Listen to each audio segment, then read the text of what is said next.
how to install GloryAir recessed lighting bars. We're going to go over how to wire them. I'm not really going to show you how to put them on your walls. That you can kind of, there's basically this adhesive on the back.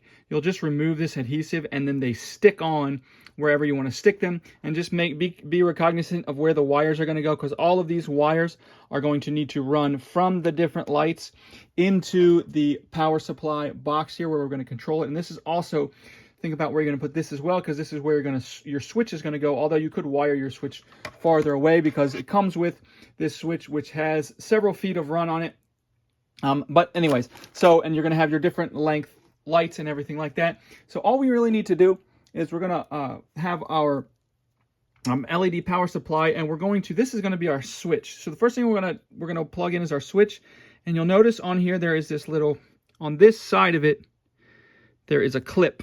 So we're going to come in, we have LED power supply on top. We're going to have this clip going up, and we're going to come into this first plug here, and we're going to plug it in here until it clicks. There, and if it works, you'll see that this switch will actually light up. So we're going to use this to turn our lights on and off once we get it wired. So then we're going to come in with our light, and the same thing we're going to find, and we're going to go ahead and go in order.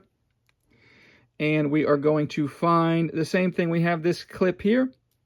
So we're just going to come over here, and we are going to slide this one in. Again, clip up, push it in until it clicks.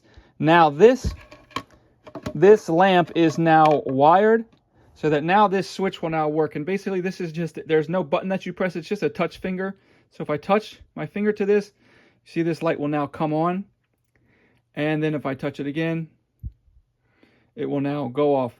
It's really as simple as that. So if you have any questions, you can ask them down below. I'll also put a link down below to where you can get this lighting kit if you're interested.